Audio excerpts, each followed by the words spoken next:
أعزائي المشاهدين، برحب بكم في الحلقة 53. النهاردة الحلقة دي بتقدم قصة زكريا بطرس، دعوة للتوبة قبل ما يموت. الأسيس زكريا بطرس مؤخرا، وده شفت الكلام ده كتير، وهو حتى طلع اتكلم في الكلام ده عن ناهد متولي، الست اللي كانت مسلمة ودخلت في المسيحية بسبب إنها شافت العذراء ظهرت لها، والأسيس زكريا بطرس دخلها في الخدمة ووكلها وخلاها تخدم المسيح وسط المجموعة. وللأسف الشديد حتى مجموعته كمان قبلت الكلام ده، وطالعة ناهد متولي في الآخر بتسب وبتشتم في المسيح وفي المسيحية. فاستغربت قوي لما جيت فتحت اليوتيوب وشفت الفيديو بتاعها، لقيتها كده بتقول إن العذراء ظهرت لها وشمت ريحة بخور وشافت قديسين والمسيح.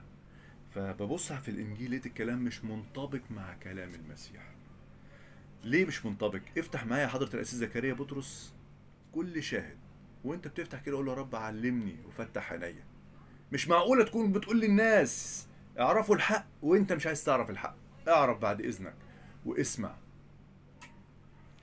بص بيقول لك كده في كورنثوس الثانية 11 14: ولا عجب لأن الشيطان نفسه يغير شكله إلى شبه ملاك نور. وفي صموئيل الأول 28 في العهد القديم الملك شاول كان مسحه النبي صموئيل، والنبي صموئيل مسحه والرب بيقول له كلام هو يروح يقوله لشاول ويحارب، وفي الاخر ما سمعش كلام الرب، فالرب رفض الملك شاول ومات النبي صموئيل. فالملك شاول كان دخل حرب، يعمل ايه؟ فخد بعضه وراح للانبياء، الرب مش عايز يكلمه. راح في الاحلام، ما فيش برضه، الرب مش عايز يكلمه. خد بعضه وراح لواحده عرفها، قال لها هاتي لي روح صموئيل. جابت له فعلا روح صموئيل، واتكلم مع صموئيل وسأل صموئيل. وكده بالمنظر ده كده هو اللي بيظهر دلوقتي للناس. لو اللي ظهر ده صموئيل النبي يبقى اللي بيظهر القديسين. فافتح كده معايا طبعا عشان نقرا الحته ديت. صموئيل الاول 28 عشان في عجاله كده اقرا لك من عدد 15: فقال صموئيل لشاول لماذا اخلقتني باصعادك اياي؟ فقال شاول قد ضاق بي الامر جدا، الفلسطينيون يحاربونني والرب فارقني ولم يعد يجبني لا بالانبياء ولا بالاحلام، فدعوتك لكي تعلمني ماذا اصنع. فقال صموئيل لماذا تسالني والرب قد فارقك وصار عدوك؟ صموئيل كده بيقول له انت ليه جاي تسالني والرب فارقك؟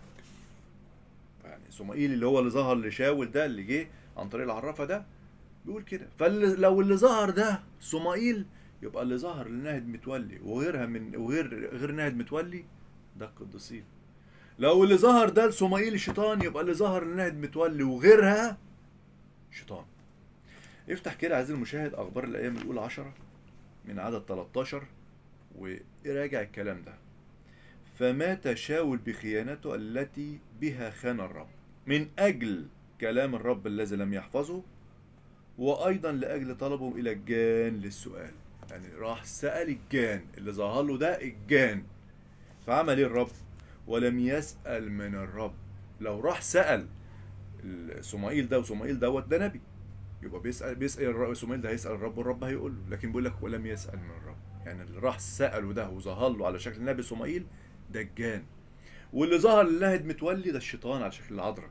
واللي بيظهر دلوقتي لأي واحد غير مسيحي أو مسيحي على شكل العذراء أو القديسين، اعرف تماما انطباقا لكلمة ربنا ده الشيطان. مفيش فيها جدال. اوعى تجادل في دي، واعمل عليهم خط أحمر وما تدخلهمش في الحقل بتاع المسيح، علشان ما يجيبوش اللوم. لا تطرحوا القدس للكلاب ولا دراكم قدام الخنازير للا التفت إليكم فتمزقكم. عيب، عيب، علشان انت بتخدم ناس وعايز تطلعهم من الظلام للنور. اطلع انت بقى من الظلام للنور. اخرج من الكنيسة الأرثوذكسية اللي انت عايش فيها دي. اسمع. فأماته وحول المملكة إلى داود بن ياسر. حد بقى ممكن يجي يقول لي، أو هو أو القسيس زكريا بطرس ممكن يقول لي، طب ما في العهد الجديد ما ظهر ايليا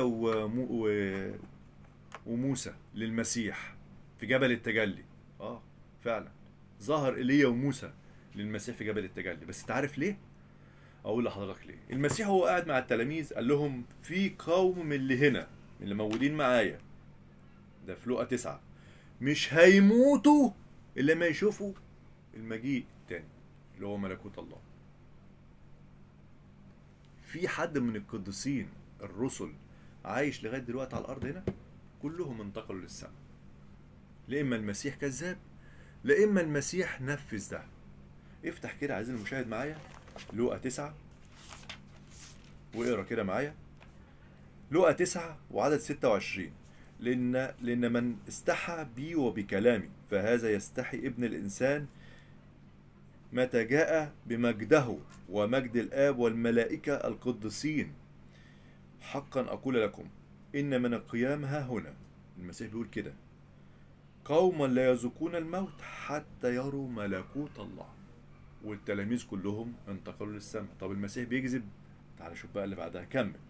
وبعد هذا الكلام بنحو 8 أيام أخذ بطرس ويوحنا ويعقوب وصعد إلى جبل يصلي، وفيما هو يصلي صارت هيئة وجهه متغيرة وثيابه بيضاء لامعا، وإذ رجلان يتكلمان معه هم موسى وإيليا اللذان ظهروا بمجد وتكلما عن خروجه الذي كان عتيدا أن يكمله في أورشليم. وأما بطرس والذين معه فكانوا قد تثقلوا بالنوم، فلما استيقظوا رأوا مجده والرجلين الواقفين معه. وفيما هما يفارقان قال بطرس ليسوع: يا معلم، جيد أن نكون ها هنا فنصنع 3 مظال، لك واحدة ولموسى واحدة ولإيليا واحدة. وهو لا يعلم ما يقول.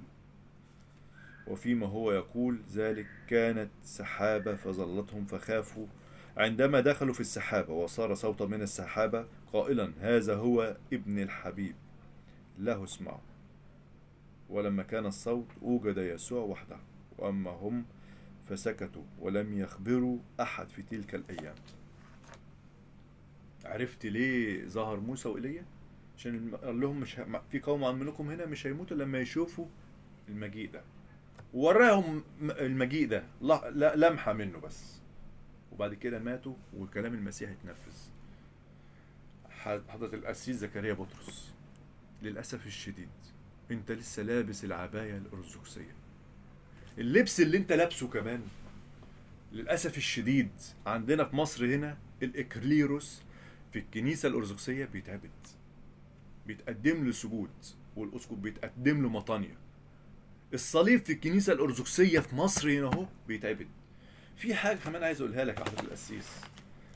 المسيح قال كده: اذهب يا شيطان في لوقا 4:8 للرب إلهك تسجد وإياه وحده تعبد.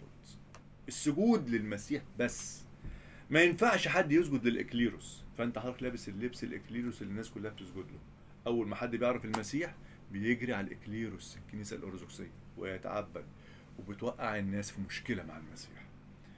بطرس الرسول في أعمال الرسل صح 10 عدد 26 كان بطرس واحد اسمه كورنيليوس. طبعا انت عارف القصه دي بس انا هحكيها علشان المشاهدين يسمعوها معانا. كان في واحد اسمه كورنيليوس كان بيصلي وعايز يعرف ربنا، فربنا بعت له ملاك ظهر له قال له: ابعت لبطرس هيعرفك الحق. بطرس جه فعلا وهو داخل كورنيليوس قام يديله سجود احترام. فيها مشكله؟ رفض. قال له كده: فأقام بطرس قائلا في 10:26 أعمال الرسل 10:26: قم أنا أيضا إنسان.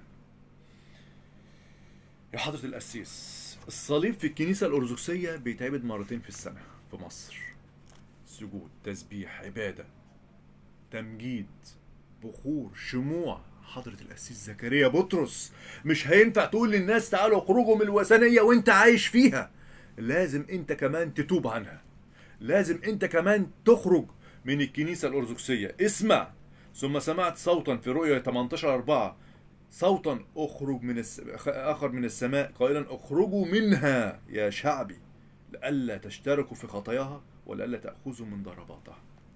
الصليب يا حضرة القسيس زكريا بطرس زي ما قلت لك من شويه بيتعبد مرتين في الكنيسة الأرثوذكسية. والصليب رمز، هتقولي رمز للمسيح. لا، افتح ده كمان، ده في حاجة أكتر من كده. الحياة النحاسية ربنا أمر بها النبي موسى واتعملت. في إنجيل يوحنا صح 3 عدد 14: كما رفع موسى الحية في البرية هكذا ينبغي أن يرفع ابن الإنسان. في ملوك الثاني 18 بيقول كده: وعمل المستقيم في عيني الرب. الملك حسقيا ليه يا عم؟ بيقول: سحق حية النحاس التي عملها موسى لان بني اسرائيل كانوا يقودون لها. قوم بقى يا اخي وكسر الصليب اللي انت ماسكه في ايدك، وكسر الصليب اللي على صدرك. الايمان بالخبر والخبر بالكلمه يا حضره القسيس، الكلمه عندنا مفيش اكتر منها. قوم اقلع اللبس الاكليروس ده وفهم الناس يا جماعه عايزين تتعبدوا اتجهوا للمسيح، ما تتجهوش للكنيسه الارثوذكسيه الزانيه روحيا اللي بتزني وبتعبد اوثان واصنام وبتعبد الاكليروس والخبز والخمر والصليب، اللي بتعبد القديسين والملائكه. حضره القسيس توب قبل ما تموت بعد اذنك، لانك انت بسببك عصرت ناس كتيره. يا ريتك كنت سبتهم زي ما هم، لا انت نقلتهم جبتهم للمسيح ولا انت خرجتهم من الوثنيه، سايبهم عايشين في الوثنيه. ليه؟ ليه كده؟ بترش الدم على القائمتين والعتبه العليا وتسيبهم زي ما هم، زي ما حصل ايام موسى، بس موسى خرجهم.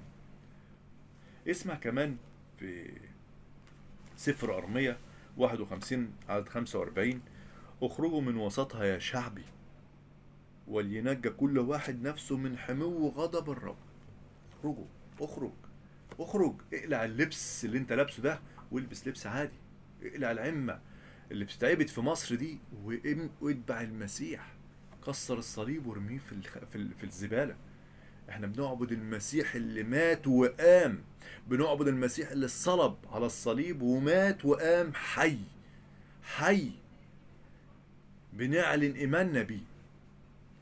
اسمع كمان يا حضرة القسيس زكريا بطرس ان في حاجة عايز اقولها لك، ان الله جعلنا ملوك وكهنة لله ابي. كلنا ده في رؤية يوحنا 1:6: وجعلنا ملوكا وكهنة لله ابي له المجد والسلطان الى ابد الابدين. عزيزي القسيس زكريا بطرس، دي دعوة لحضرتك، توب. مفيش حاجة اسمها ظهور قديسين، اللي بيظهر على شكل القديسين ده الشيطان، على الكلام اللي احنا قرناه من الانجيل.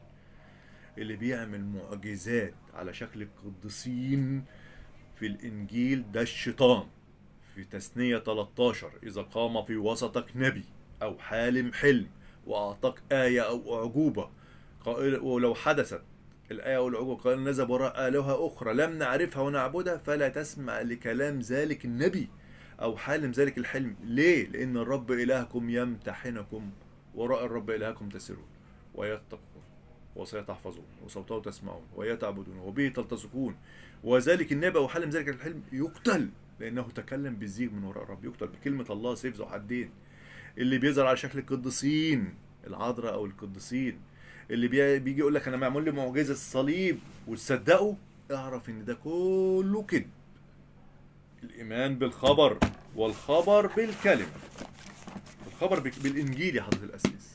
حضره القسيس توب من فضلك، توب لان بسببك ناس كتيره اتعثرت، توب لان ناس كتيره زنت روحيا بسببك، دخلت الكنيسه الارثوذكسيه وتعبدت معاهم في الكنيسه الارثوذكسيه، دخلت الكنيسه الارثوذكسيه وراحت كلت خبز وخمر اللي بيتعبد عندهم واللي بيقولوا بتحول جسد الدم. عيب، عيب لما اقول لك عيب، عيب لانك انت عمالك تعيب في الناس وطالع عمالك تشرح في الناس.